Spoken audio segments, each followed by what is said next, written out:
My name is Madeleine Witenberg. I work for StoryCorp, and today I'm going to be talking about StoryCorp DIY, and I'm going to be taking you through step by step how to use these new digital resources. So before I get started, I'm just going to explain a little bit about StoryCorp DIY. And StoryCorp DIY essentially came about because we realized there were a lot of organizations that wanted to start their own interview collection projects, and they didn't have the training or the resources to do so. And we had done in-person trainings in the past, but we weren't able, just based on capacity, to reach all of the different folks that wanted trainings. So we decided to put together these resources online so that anyone, anywhere could access them and could start their own project to document the stories of their communities. So I'm going to go through the different steps to get on StoryCorp DIY. I should say that at the time this is being recorded, we haven't launched yet. We're just a couple days away from launch. So that means that there might be something slightly different by the time this gets to you, but no matter what, you'll be able to find it on StoryCorp's webpage, which is storycorp.org, and you'll definitely be able to find it that way. But in the meantime, here's the early version. So we're gonna get started here, and you're first gonna go to bit.ly/StoryCorp DIY, and that's going to take you directly to the sign up page. Once you're here, you'll see that there is a place to put in your name, and I've entered here in a fake name and a fake email address, but you'll put in your real email address and the code fall 2017. So that code may at some point change, but right now it's fall 2017. And you'll just click register after filling in all your information. It will also ask you for your organization name as well. And you'll get a screen that says, please, user enrolled, and please check your email. So then you're gonna go to your email provider, in this case Gmail, and you'll log in, and using the email account that you had used to enroll. And waiting for you there will be an email from SkyPrep, and SkyPrep is the name of the learning management system all of this is housed in. So you'll see there are two emails actually here, one saying you've been enrolled, and then another with your enrollment information. So you'll see it has your username, which is just your email address, and your password. I'm here copying and pasting the password, and then you will be inside of the platform. You'll see here that you will have one current course, and it's StoryCorp DIY, and you'll just click on the icon to get it started.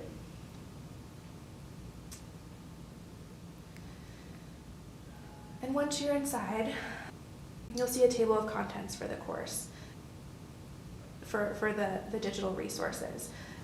There's a brief description, and then you'll be able to scroll down and see the different chapters or modules that we cover. So that's an introduction, as well as how to plan your project, how to recruit participants, looking at the steps of conducting and facilitating interviews, selecting and using recording equipment, and all of the different ways to make a space quiet, and thinking about audio. We go through, ethics and consent, as well as archiving, editing, sharing, and promoting. So you can scroll through and check it all out. You can actually go through a la carte and just select which ones you want, or you could click launch course and start in that way. You'll see there are these blank pages, which unfortunately are just sort of part of the learning management system, so don't worry if you see those. So you'll scroll through. You can see we have text and images here, as well as an animation. And you'll be advancing using these blue arrows at the top of the screen. And you'll see we have information here on, the benefits of starting an interview collection project at all. So you'll think about, some things to think about as well as some examples. You may feel like you have a great handle on why an interview collection project is important, but maybe you need to help convince someone at your organization. So here are some, concrete ways to think about it. So I'm going to be taking you through these different modules here, and you can see that there's this table of contents as well, which will allow you to jump between the different topics. Again, you don't have to go through step by step. We did include each of these because we felt like each of the modules would be important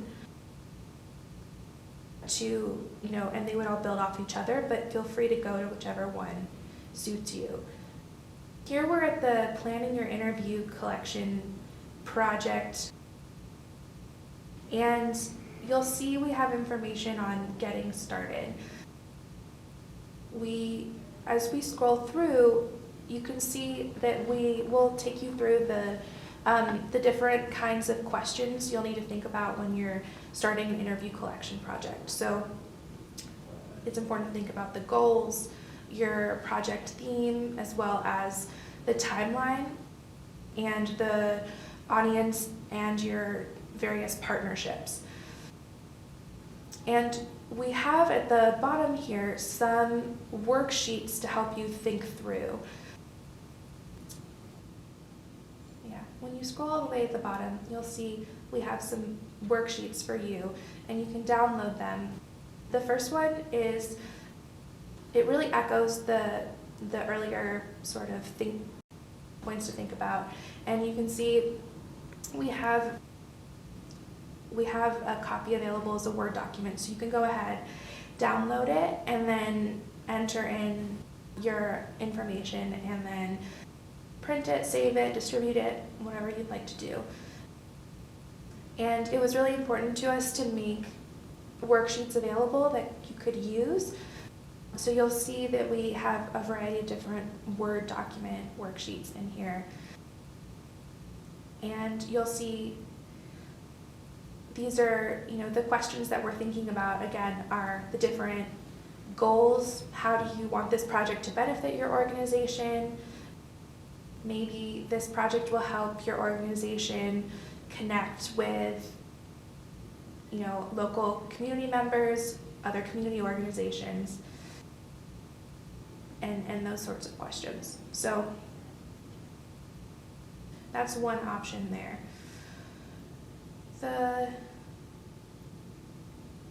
We also have, with that worksheet, an example worksheet. So the Nashville Public Library partnered with StoryCorps between 2013 and 2014, and we are very fortunate to have their project as an example throughout. So you can look at the different ways they, their goals, the themes that they were looking at, their timeline. So we filled in that worksheet with their information about their project to help guide you as you're thinking through.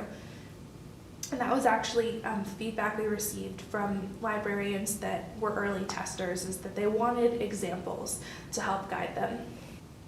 And we'll get back to the Nashville Public Library in a moment because they are featured in our videos as well.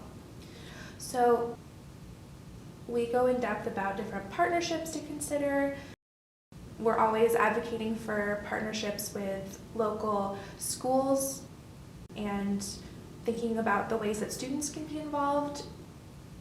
And that's actually something that in this video we hear about from the Nashville Public Library. So you can see this is an example of one of our videos. And we have videos throughout. You can keep them as playing within the platform, or you can bring them over to YouTube and open them up there. And we felt like this was a nice way, especially with the case study videos featuring the Nashville Public Library, to give you a good example of the kind of work that can be done in thinking about an interview collection project. So I'm going to take you now to the conducting and facilitating interviews module. You'll see, unfortunately, I ended up in a picture on this one, which tends to happen when you are working on a project that has many deadlines. And so one important element here that we go through is the different roles. So you have an interviewer, an interview partner, and the facilitator. So as you can see, there's there are two different models. There's the one-on-one interview model as well as the facilitator model. So with a one-on-one interview model, you have two participants, the interviewer and the interviewee, and then with the facilitator model, there's an additional person there taking care of the equipment and inviting someone into the space and taking care of the logistics that way. So in this section, we go through these different roles, as well as in depth into what it means to be a facilitator, because that can be an essential role. So we take you through preparation for the interview itself, as well as some resources here for thinking about preparing your interview partners, the different questions you're going to ask, and these are all documents that you can download within the platform. And we go deeper into a little bit here, the facilitator model. The ways to think about how you can prepare as a facilitator specifically.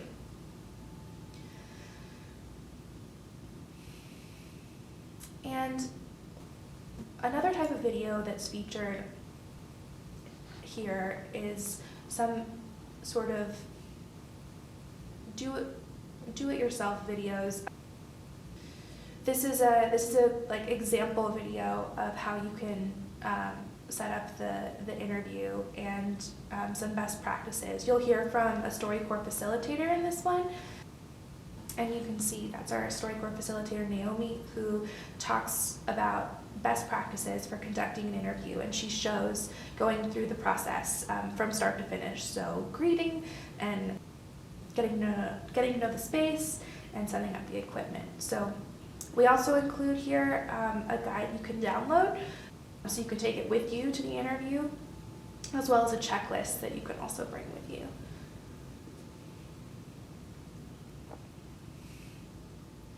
And so we also have a section that's devoted to selecting and using recording equipment. We get a lot of questions about our recommendations for equipment, as well as the best ways to use that equipment. This information will forever be updating, so it's, even by the time we recorded these videos, the recorders featured were discontinued. So it's pretty amazing how, things can change. But one of the pieces of equipment that we highlight here is the StoryCorp app. Now, the app may not be the app is absolutely not the only piece of equipment you can use, but it does exist, and it is a good option if you're interested in putting your interview up online and having it be a part of StoryCorps' archive. So I'm taking you here to the participate page on StoryCorps.org, and at the bottom you'll find information on the StoryCorps app. So this information will also always be updated, which is why we link out to it from the StoryCorps DIY pages. And it's housed here, and you can see we have this section on the app. And it's available to download on the App Store, in the iTunes Store, as well as in Google Play, and there's some nice resources housed in here that are app specific as well. You can find our founder, Dave Isay's TED Talk describing how the app came to be as well. And what's exciting too is that this links you to our online archive. So you'll be able to see your StoryCorp app interview here in the online archive. And if you're interested in learning more about the online archive, I really recommend diving in and exploring. There's a lot to find. And you can search. So I went ahead and searched, I went ahead and I searched Hudson, because my pretend librarian here is working at the Hudson Library. And you can see if you just search for Hudson, you'll come up with people named Hudson, you'll come up with people, with the last name Hudson. But if you go to the left, you can see keywords and find if there's a keyword with Hudson. I don't think there was. But if you go down to places, there's Hudson. And you can find Hudson, Ohio, has been tagged. So there's a lot to dive into here. And you also can upload interviews to that archive without using the StoryCorp app. And that's something you can explore further on the archive, the StoryCorp archive page. So I really highly recommend diving in there. But if that's not something that's right for you, we have lots of different recording options and different equipment recommendations. We go into as well best practices for creating a quiet space. So regardless of the kind of equipment you're using, these are some things to consider. And we have another video here that goes into microphone setup and thinking about sound checks. And this is another one of the tutorial videos. And we have our facilitator, Jale, walking us through this video as well. And what we were excited about this video in particular because we were able to highlight a variety of different types of recording equipment. And some will give you, some have different features than others. And you can see sort of if you are using these types of microphones, the best way to use them.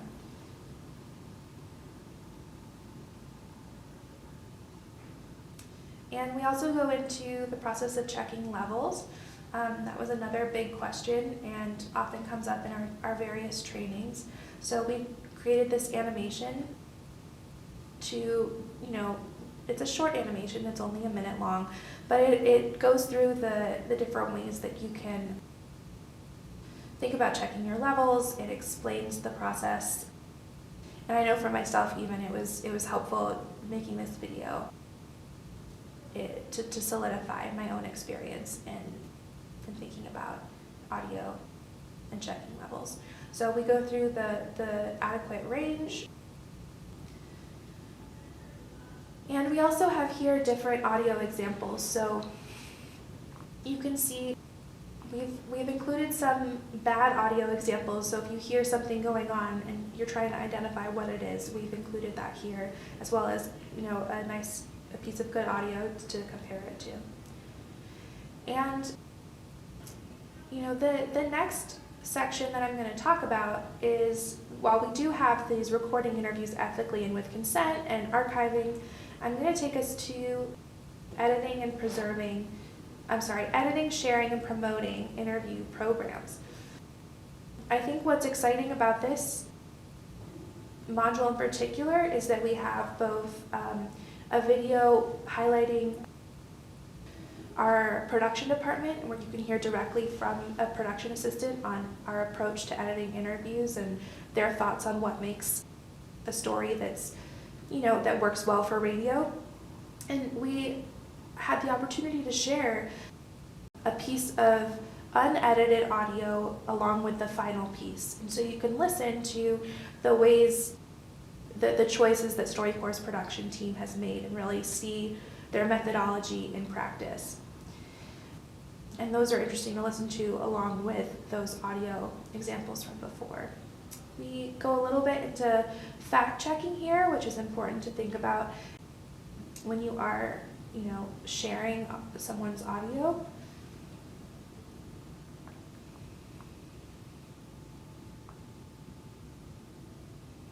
And in terms of sharing, we go through some different ideas of ways to think about,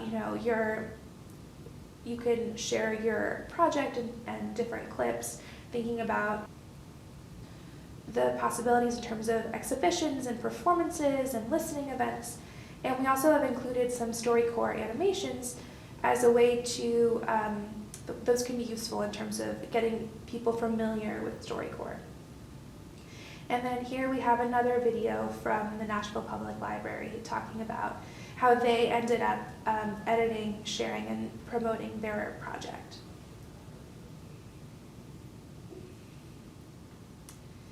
And so to end, I'm going to just show you our thank you page, in which you can see that we have some information about how to get in touch with us, but also if you are using the StoryCorps app and the StoryCorps archive, we would love if you tagged StoryCorps DIY in those so that we can see and hear all of the work that you've done inspired by StoryCorps and using this project. I want to show you though as well how to exit and then how to log back in when you decide you want to come back. So once you've logged out, you'll just return via StoryCorps.org, skyprepapp.com, and it'll prompt you for your username and your password. And that'll be the password that was emailed to you. So you'll put in your email address, and once you're inside, then you're back, and you can just click to launch the course again, and when you click continue, it'll take you to where you left off. And that exit course button will take you back to the table of contents. Once you finish the course, or you've gone through the tools, you'll click on completed courses. Once you click on the completed courses, that's where your course will be. If you have not, if you've already completed all of the sections, that's where you'll find it. But that's it. So essentially, I'm so excited to be getting to share this widely, and you'll be able to find all of this information on StoryCorps.org. Currently, you can find the StoryCorps DIY tools on bit.ly/StoryCorps DIY, and if you have any questions, you can just reach out to us at contactus@StoryCorps.org. And I'm excited to hear how you're using these in at your organization.